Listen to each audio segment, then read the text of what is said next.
জানা sir YouTube চ্যানেলে তোমাদের সকলকে স্বাগত জানাই। আজকে একটা অভিনবত্ব একদম নতুন একটা টপিক নিয়ে এসেছি। অনেকের ডিমান্ড ছিল স্যার সন্তোষ মিত্র স্কোয়ারে আমি ঠাকুর দেখতে গেছিলাম। সন্তোষ মিত্রটা কে?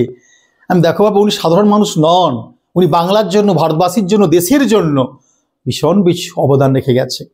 সে ভীষণ কিছু অবদানটা কি না, তিনি সুভাষচন্দ্র বসুর ক্লাসমেট ছিলেন, অন্তরঙ্গ বন্ধু। রবীন্দ্রনাথ ঠাকুর তার কর্মদক্ষতায় মুগ্ধ হয়েছিলেন। এই মানুষটা হিজলি জেলে যখন যান, বিপ্লবীদের সমর্থনে কেন তাদের প্রতি অত্যাচার করা হচ্ছে, কেন তাদের গুলি চালানো হলো, তাদের প্রতি কেন এত অত্যাচার, এর জবাব চাইতে গিয়েছিল ওই বরিশালের ছেলে তারকেশ্বর সেনকে নিয়ে সন্তোষ মিত্র। যে মানুষটার জন্ম একটা মহান দিনে 15ই আগস্ট। আমরা অরবিন্দ ঘোষকে জানি, 1872 15ই আগস্ট জন্ম হয়েছিল। এই সন্তোষ মিত্র জন্ম 15ই আগস্ট। এই সমস্ত মানুষেরা ভাবতে পারেনি যে আমাদের জন্মদিনে পরবর্তীকালে ভারতবর্ষ ব্রিটিশদের হাত থেকে পরাধীনতার গ্লানিমুক্ত হয়ে স্বাধীনতা পাবে। আর সেই সন্তোষ মিত্র যখন মারা যাচ্ছেন গুলি করে, আজকের পশ্চিম মেদিনীপুরে খড়গপুরের সন্নিকটে হিজলি জেলের সামনে গুলি করে মারা হলো 16 সেপ্টেম্বর 1931 সালে। রবীন্দ্রনাথ ঠাকুর ক্ষোভে ফেটে পড়লেন। আজকের সেই শহীদ মিনারের মাঠ, তখন তার নাম অক্টারলনি মনুমেন্ট। অক্টারলনি মনুমেন্টের নাম 1969 সালে তৎকালীন পশ্চিমবাংলার মুখ্যমন্ত্রী অজয় মুখার্জি রেখেছিল শহীদ মিনার। সেই আজকের শহীদ মিনারের মাঠ তৎকালীন অক্টারলনি মনুমেন্টের মাঠের সামনে রবীন্দ্রনাথ দীপ্ত কণ্ঠে প্রতিবাদে নেমেছিল। তৎকালীন কলকাতা কর্পোরেশনের মেয়র বিধানচন্দ্র রায় কে ছিলেন? মেয়র, পশ্চিমবঙ্গে যিনি আধুনিক রূপকার হবেন, প্রখ্যাত চিকিৎসক, সে বিধানচন্দ্র রায় এই সন্তোষ মিত্রের লড়াইয়ের প্রতিভা দেখে মুগ্ধ হলেন। তিনি কি করলেন? সেন্ট জেমস স্কোয়ারের নাম রাখলেন সন্তোষ মিত্র স্কোয়ার। আজকে যেখানে আমরা সন্তোষ মিত্র স্কোয়ার বা সন্তোষ মিত্র জায়গাটা বলি, এটা অ্যাকচুয়ালি প্রকৃত ব্রিটিশদের যুগের নাম ছিল সেন্ট জেমস স্কোয়ার। এই সেন্ট জেমস স্কোয়ারের নাম তৎকালীন কলকাতা কর্পোরেশনের মেয়র বিধানচন্দ্র রায় রাখলেন সন্তোষ মিত্র স্কোয়ার। সুভাষচন্দ্র বসুর অন্তরঙ্গ বন্ধু, আমরা জানি 1930 সালে 1930-তে কলকাতা কর্পোরেশনের মেয়র ছিল সুভাষচন্দ্র বসু। পরবর্তীকালে 31 সালে আসছেন বিধানচন্দ্র রায়। আর সেই বিধানচন্দ্র রায়ের হাত ধরে, কলকাতা কর্পোরেশনের মেয়র বিধানচন্দ্র রায়ের হাত ধরে সেন্ট জেমস স্কোয়ারের নাম রাখা হলো সন্তোষ মিত্র স্কোয়ার। আর ছোট্ট একটা ভিডিও নিয়ে সন্তোষ মিত্র আসলে কে ছিল, সুভাষচন্দ্র বসুর বন্ধু ছিলেন এবং রবীন্দ্রনাথ ঠাকুর কাছের ছিলেন, সেই মানুষটাকে নিয়ে আজকে আমরা হাজির হলাম। ছোট্ট করে একটা ভিডিও দিলাম, মন দিয়ে শুনবেন। এগুলো শুনলে শুধু কম্পিটিটিভ পরীক্ষা আসবে বা তার জন্য পড়বো এটা নয়, জীবনে আপনার অনেক ইন্সপিরেশন আসবে, অনুপ্রেরণা আসবে। কিন্তু মনে রাখবে, এটা পরীক্ষায় আসবে না, এটা পড়বো না, এটা পরীক্ষা আসবে, এটা পড়বো, এরকম করে সাকসেস পাওয়া যায় না। সাকসেস পেতে গেলে একটা কনসেপ্ট, ধারণা থাকতে হবে, আর কনসেপ্টই তোমার জীবনের শেষ কথা। আশা করি ভিডিও তোমাদের ভালো লাগবে। দেখে নাও সন্তোষ মিত্র, তার ছবিও দিয়েছি।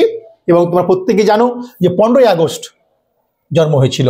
অরবিন্দ ঘোষের সঙ্গে 15ই আগস্ট জড়িয়ে আছে। সুকান্ত ভট্টাচার্য সাহিত্যিক, তার সঙ্গে 15ই আগস্ট জড়িয়ে আছে। কারো জন্মদিন, কারো মৃত্যুদিন, তাই না? তো অরবিন্দ ঘোষের জন্ম কিন্তু 15ই আগস্ট এবং সন্তোষ মিত্রের জন্ম কিন্তু 15ই আগস্ট 1901 সাল। মনে রাখবে, এটা খুব ইম্পর্টেন্ট ইয়ার 1901 সাল, তাই না? যাক, সন্তোষ মিত্র উত্তর কলকাতা, নর্থ কলকাতার ছেলে, যিনি পড়াশোনা করেছিলেন হিন্দু স্কুল। 1817 সালে যে স্কুল পত্রিকা শুরু করেছিল প্রেসিডেন্সি কলেজ, এটা 1817 সালে প্রতিষ্ঠা হয়। 1855 সালে এটা প্রেসিডেন্সি কলেজ হয়। 2010 সালে এটা হয়েছে প্রেসিডেন্সি বিশ্ববিদ্যালয়, তাই না? সেই হিন্দু স্কুলে তারপরে প্রেসিডেন্সি কলেজে পড়াশোনা করেছিলেন। এই প্রেসিডেন্সি কলেজে যখন পড়াশোনা করতেন, তখন তার সহপাঠী ছিলেন আর কেউ নন, সেই সুভাষচন্দ্র বসু। দেখো কার সান্নিধ্যে তিনি ছিলেন সহপাঠী। রবীন্দ্রনাথ ঠাকুরের সঙ্গে সুভাষচন্দ্র বসুর প্রেসিডেন্সি কলেজ সাক্ষাৎ হচ্ছে 1914 সালে। মনে রাখবে, নোবেল পাওয়ার পরবর্তীকালে। সুভাষচন্দ্র বসুর ক্লাসমেট ছিল, সহপাঠী ছিলেন কিন্তু এই সন্তোষ মিত্র। মনে রাখবে। তো কলেজ পড়াশোনা করার সময় স্বাধীনতা সংগ্রাম আন্দোলনে যোগ দিয়েছিলেন। মনে রাখবে। ছোট্ট করে 1901 জন্ম, পরবর্তীকালে তিনি কলেজ পাস আউট করছেন। করার পরে কিন্তু দুটো তখন বিপ্লবী সংস্থা হিট করলো। একটা 1906-এর যুগান্তর দল খুব জনপ্রিয়তা পেয়েছিল। পরবর্তীকালে হেমচন্দ্র ঘোষের 1930 সালে বেঙ্গল ভলেন্টিয়ার্স দল দুটো জনপ্রিয়তা পেয়েছিল। তো বাংলার প্রথম বিপ্লবী সমিতি হিসেবে অনুসরণ সমিতি, পরবর্তীকালে 1906-এর যুগান্তর দল এবং 1930 সালে আসছে হেমচন্দ্র ঘোষের বেঙ্গল ভলেন্টিয়ার্স। সেই যুগান্তর দলে যোগ দিয়েছিলেন কিন্তু আর কেউ নন, কে? এই সন্তোষ মিত্র মতো মানুষটি। আমরা জানি 1908 থেকে 9 প্রথম আলিপুর ষড়যন্ত্র মামলা হয়েছিল। 1923 সালে গিয়ে দেখছি আমরা দ্বিতীয় আলিপুর ষড়যন্ত্র মামলা হয়েছিল। সেই দ্বিতীয় আলিপুর ষড়যন্ত্র মামলার আসামি হয়েছে সন্তোষ মিত্র। প্রথম আলিপুর ষড়যন্ত্র মামলার আসামি কে হয়েছিল? বারীন্দ্র কুমার ঘোষ, অরবিন্দ ঘোষের ভাই, বিবেকানন্দের ভাই ভূপেন্দ্রনাথ দত্ত। প্রধান আসামি হয়েছিল অরবিন্দ ঘোষ, যার জন্য 15ই আগস্ট, তাই না? তারা প্রথম আলিপুর ষড়যন্ত্র মামলা 1908-9 সালে যে হয়েছিল তাতে আসামি হয়েছিল। আর দ্বিতীয় আলিপুর ষড়যন্ত্র মামলা আসামি ছিলেন এই সন্তোষ মিত্র। মনে রাখবে তোমরা। যাক, স্বাধীনতার সঙ্গে যোগদান করেন এবং বারিন্দ্র কুমার ঘোষের হাত ধরে 1906 সালে যুগান্তর দল যে গড়ে উঠেছিল সেই দলে কিন্তু যোগ দিয়েছিল আর কেউ নন, এই সন্তোষ মিত্র। প্রত্যেকে তোমরা মনে রাখবে, এই সন্তোষ মিত্র কিন্তু পরবর্তীকালে যোগ দিল যুগান্তর দলে বারিন্দ্র কুমার ঘোষের হাত ধরে। এই বারিন্দ্র কুমার ঘোষ আর কেউ ছিলেন না, অরবিন্দ ঘোষের ভাই ছিল। প্রত্যেকে তোমরা এটা মনে রাখবে, সেখানে তিনি যোগ দিয়েছিল। পরবর্তীকালে কি করলেন, এই যুগান্তর দলের পরিচালনা বিপ্লবী কার্যক্রমে যুক্ত থাকায়, যেটা বললাম 1923 সালে দ্বিতীয় আলিপুর ষড়যন্ত্র মামলা, ভীষণ ইম্পর্টেন্ট। আমরা ইন্টারভিউ ধরেছিলাম বহু স্টুডেন্টকে, যখন ইন্টারভিউ নিই স্টুডেন্টদের ডেমনস্ট্রেশন নিই, যে দ্বিতীয় আলিপুর ষড়যন্ত্র মামলা সম্পর্কে বলতে পারবে। প্রথম আলিপুর মামলা জানি, অরবিন্দ ঘোষ আসামি হলো। প্রথম আলিপুর ষড়যন্ত্র মামলার প্রধান বিচারপতি কে ছিলেন? বিচক্রফট বিচার করছেন। চিত্তরঞ্জন দাস ছাড়াচ্ছেন অরবিন্দ ঘোষকে। চিত্তরঞ্জনের বিপক্ষে আশুতোষ বিশ্বাস বাঙালি হিসাবে এক আইনটি লড়েছিলেন। Yardley Norton লড়েছিলেন। একদিকে ইয়ার্ডলে নটন এবং আশুতোষ বিশ্বাস, একদিকে চিত্তরঞ্জন দাস, আর বিচার করছেন বিচক্রফট, তাই না? এটা আমরা কেউ জানি না। শুধু অরবিন্দ ঘোষকে প্রধান আসামি করা হয়, চিত্তরঞ্জন দাসের সহজে ছাড়া পায় না।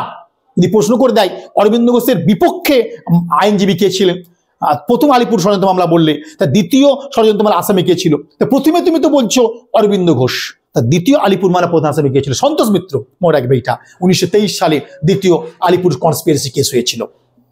তাদেরকে ছাড়ছেন কে? আলিপুর মামলা প্রথমে অরবিন্দ ঘোষকে ছাড়ছেন চিত্তরঞ্জন দাস, একে ছাড়ছেন কে? যতীন্দ্র মোহন সেনগুপ্ত। এই নামটা মনে রাখবে। এগুলি চাকরি, এগুলি তোমাদের আগের দিনে ভিত্তিপত্র স্থাপন করবে। তাই পরীক্ষায় প্রথম আলিপুর মামলা থেমে থাকবো না, আমরা দ্বিতীয় আলিপুর মামলা জানবো। প্রথম আলিপুর মামলায় অরবিন্দ ঘোষকে ছাড়ানোর জন্য চিত্তরঞ্জন দাস লড়াই করেছিলেন। যদি প্রশ্ন করে দেয় দ্বিতীয় আলিপুর মামলা প্রধান আসামিকে, তখন আমি সন্তোষ মিত্র মারবো। দ্বিতীয় আলিপুর মামলায় কোন আইনজীবী লড়াই করেছিলেন, তখন আমরা যতীন্দ্র মোহন সেনগুপ্ত মানবো। 1930 সালে যখন হেমচন্দ্র ঘোষের বেঙ্গল ভলেন্টিয়ার্স দল গড়ে উঠল, বিপ্লবী কার্যকলাপ, রেভলিউশনারি অ্যাক্টিভিটি একের পর এক কিন্তু বৃদ্ধি পেতে শুরু করলো, তখন এই সন্তোষ মিত্রের নেতৃত্বে বিভিন্ন দিকে বিপ্লবী কার্যকলাপ ছড়িয়ে গেল। এই মানুষটা গান্ধীজির অসহযোগ আন্দোলনে যোগ দিয়েছিলেন, গান্ধীজির আইন অমান্য আন্দোলনে যোগ দিয়েছিল। গান্ধীজির আইন অমান্য যখন চলছে, ভারতে বিপ্লবী কার্যকলাপ আরো বৃদ্ধি পেয়েছিল। চট্টগ্রাম হত্যাকাণ্ড লুণ্ঠন দেখেছি, আইন অমান্য আন্দোলনের প্রেক্ষাপটে তৈরি হয়েছিল। জালালাবাদের মুক্তিযুদ্ধ, কর্ণফুলীর যুদ্ধ দেখেছি আমরা দেখেছিলাম বিনয় বাদল দীনেশের নেতৃত্বে সে করিডোর ওয়ার 1930 সালে 8ই ডিসেম্বর তারিখে, সে অলিন্দ যুদ্ধ দেখেছিলাম, বিনয় বাদল দীনেশের যুদ্ধ দেখেছিলাম আমরা। সবই কিন্তু আইন অমান্য আন্দোলনের প্রেক্ষাপটে সময়কালে চলেছিল, এগুলো কিন্তু ভুলে গেলে চলবে না। তো যাও, সেই বিপ্লবী কার্যকলাপে তিনি যোগ দিলেন এবং জানি বিনয় বাদল দীনেশ রাইটার্স বিল্ডিং অভিযান করলো, মহাকরণ অভিযান করলো। যে রাইটার্স বিল্ডিং কলকাতার প্রথম 3তলা ভবন, 1777 সালে যার নকশা করেছিল কর্নেল কুক, ওয়ারিং হেস্টিংস তখন বাংলার গভর্নর জেনারেল, সেই আমলে গড়ে ওঠা রাইটার্স বিল্ডিং অভিযান করলো 1930-এর 8ই ডিসেম্বর দুপুর 12টার সময়। বিনয় বাদল দীনেশের নেতৃত্বে চার্লস টেগার যুদ্ধ হলো। কি হলো? বিনয় সুস্থ হলো কলকাতা মেডিকেল কলেজে, দীনেশ সুস্থ হলো কলকাতা মেডিকেল কলেজে, বাদল বা সুধীর গুপ্ত মারা গেল মনে রাখবে পটাশিয়াম সায়ানাইড খেয়ে। তো বিনয় ফাঁসির মঞ্চে যাবে না বলে নিজের মাথার ব্যান্ডেজ থেকে চিরে রক্তাক্ত অবস্থায় মারা গেলেন। বেডেতে রক্ত, যেখানটাতে গুলি করেছিলেন সুস্থ হয়ে গেলে সেই ক্ষত থেকে মাথা দিয়ে চিরে দিলেন, চিরে মারা গেল বিনয় কৃষ্ণ বসু কলকাতা মেডিকেল কলেজেতে। আর দীনেশ পারলেন না, দীনেশের ফাঁসি অর্ডার দিল কে দিল? গার্লিক সাহেব দিল। আলিপুর কোর্টে বিচার করে নেমে গার্লিক দিল। সেই গার্লিককে কিন্তু ছেড়ে দেয়নি বিপ্লবীরা, প্রত্যেকে মনে রাখবে এইটা। যাক, আইন অমান্য চলাকালীন বেঙ্গল ভলেন্টিয়ার্স দল কাজ করছে এবং তখন এতটাই বিপ্লবীদের বা বিভিন্ন সাধারণ মানুষদের গ্রেপ্তার করা হচ্ছে, তখন অস্থায়ী কারাগার তৈরি করা হলো। আর এই আইন অমান্যর সময় প্রচুর কয়েদি রাখার জন্যই, প্রচুর সাধারণ মানুষকে বন্দী করে রাখার জন্যই তৈরি হলো আজকের পশ্চিম মেদিনীপুরে খড়গপুরে হিজলি কয়েদিখানা, হিজলি জেল। মনে রাখবে এটা। তো যাই হোক, সেই হিজলি জেল তৈরি হয়ে গেল, আমরা সকলেই জানি। এবং হিজলি জেল তৈরি হয়ে যাওয়ার পরে সেখানে প্রত্যেকটা সাধারণ মানুষকে গ্রেপ্তার করে ফেলা হলো। গ্রেপ্তার করে কেন হলো? হ্যাঁ, এবার দেখে নাও, তোমায় দিয়েছি আমরা। সেই সময় খড়গপুরের সন্নিকটে তৈরি হচ্ছে কিন্তু সেই অস্থায়ী জেলখানা, যেটা হিজলি জেল। কিন্তু মনে রাখবে এটা 1931 সালের 27 জুলাই তারিখে আলিপুর কোর্টরুম চত্বর দীনেশ গুপ্তের ফাঁসির আদেশ দিয়েছিল কে? গার্লিক সাহেব। বিনয় বাদল দীনেশের সেই দীনেশকে ফাঁসির অর্ডার দিচ্ছে গার্লিক সাহেব 1931 27 জুলাই। তার প্রতিবাদে কি হলো? একের পর এক মানুষ খেপে ফেটে পড়লো। চন্দননগরের ছেলে কানাইলাল ভট্টাচার্যের নেতৃত্বে যোগ্য জবাব দেওয়া হলো গার্লিককে হত্যা করা হলো। মনে রাখবে এইটা। গার্লিককে মেরে ফেললো ওই কানাইলাল ভট্টাচার্য। মনে রাখবে এই সময় একটা চিরকুট পেয়েছিলাম বিমল দাশগুপ্তের নামে লেখা, যদিও তার নাম বিমল দাশগুপ্ত ছিল না। এইভাবে চারিদিকে ব্রিটিশদেরকে হুঙ্কার ছেড়ে দেওয়া হলো, গার্লিককে মৃত্যুবরণ করা হলো। বিপ্লবীদের যোগ্য জবাব যদি আপনারা দেন, আমরাও কিন্তু ছেড়ে দেওয়ার পাত্র নয়। এইভাবে কিন্তু আস্তে আস্তে করে দেখলাম আমাদের সন্তোষ মিত্রের উত্থানটা কিন্তু এইবারে ঘটবে। তো সন্তোষ মিত্র কি করলো, যখন হিজলি জেলে প্রত্যেকটা বিপ্লবী গ্রেপ্তার করে তাদের উপর অত্যাচার করা হচ্ছে, তখন 16 সেপ্টেম্বর তারিখে, ডেটটা একটু মনে রাখবে তোমরা, 16 সেপ্টেম্বর তারিখে 1931-এ কয়েকদিনের উপর গুলি চলল, অসহ্য অত্যাচার, তারপর গুলি। 1931 16 সেপ্টেম্বর গার্লিককে হত্যা করা হলো কেন? এরপর কি গেল, সন্তোষ মিত্র ছুটে গেলেন, বরিশালের ছেলে তারকেশ্বর সেন ছুটে গেলেন। এই দুজনে কেন ওদের উপর অত্যাচার করা হলো, কেন গুলি চালানো, জবাব চাই। সন্তোষ মিত্র, তারকেশ্বর সেন ওই হিজলির জেলখানায় ছুটে গেলেন। এই দুজনকে পুলিশ গুলি করে হত্যা করে ফেললো, মনে রাখবে। এই ষড়যন্ত্রের নিন্দা করলো কে? ভারতবাসী করলো, সুভাষচন্দ্র বসু করলেন, রবীন্দ্রনাথ ঠাকুরের মতো মানুষ। সন্তোষ মিত্রকে কেন তারকেশ্বর সেন হত্যা করা হবে? সেই classmate Subhas Chandra Basu dead body আনতে গিয়েছিল, তাকে দেওয়া হয়নি। রবীন্দ্রনাথ প্রতিবাদ করলো। রবীন্দ্রনাথ তখন দীপ্ত কণ্ঠে বলছেন, যাহারা তোমার বিষায়েছে বায়ু, নিভায়েছে তবে আলো। বিখ্যাত সেই গান উক্তি করলেন রবীন্দ্রনাথ ঠাকুর। এবং সেই মৃত্যুর তাকে যে গুলি করে হত্যা করা হলো সন্তোষ মিত্রকে 16 সেপ্টেম্বর তারিখে, তার 10 দিন পরে 26 সেপ্টেম্বর তারিখে কলকাতার মনুমেন্টের সামনে, শহীদ মিনারের মাঠের সামনে এক সমাবেশ করে রবীন্দ্রনাথ ঠাকুরের নেতৃত্বে সারা বাংলা প্রতিবাদে গর্জে উঠেছিল। এই সন্তোষ মিত্রকে কেন মারা হবে, তারকেশ্বর সেন কেন মারা হবে? এবং এই কর্মকাণ্ডের জন্য রবীন্দ্রনাথ শুধু প্রতিবাদ জানিয়েছে তা নয়, এই কর্মকাণ্ডের জন্য আমরা দেখেছি কলকাতা কর্পোরেশন সুভাষচন্দ্রের প্রতিবাদ, রবীন্দ্রনাথের প্রতিবাদ করছে 26 সেপ্টেম্বর তারিখে। প্রত্যেকে মনে রাখবে এটা। সে প্রতিবাদের দুদিন পর মনুমেন্টের সামনে প্রতিবাদ করা হলো সুভাষচন্দ্র এবং রবীন্দ্রনাথ ঠাকুর। তারপরে দেখলাম আমরা সন্তোষ মিত্রের স্মরণে 28 তারিখে, দুদিন পরে, প্রতিবাদ দুদিন পরে, তৎকালীন কলকাতা কর্পোরেশনের মেয়র, নামটা বিধানচন্দ্রের মনে রাখবে, Saint James Square, Saint James স্কোয়ারের নাম পরিবর্তন করে তৎকালীন কলকাতা কর্পোরেশনের মহানাগরিক বা মেয়র নাম রাখলেন সেন্ট জেমস স্কোয়ারের নাম সন্তোষ মিত্র। তো সেই সন্তোষ মিত্র স্কোয়ার আমরা ঠাকুর দেখতে যান প্রতি বছর। সন্তোষ মিত্র স্কোয়ার ইতিহাস, যেটুকু আমার সীমিত ইতিহাসে জ্ঞান আলোচনা করা তুলে ধরার চেষ্টা করলাম। কেমন লাগলো ভিডিওটা প্রত্যেকে জানিও। বাই।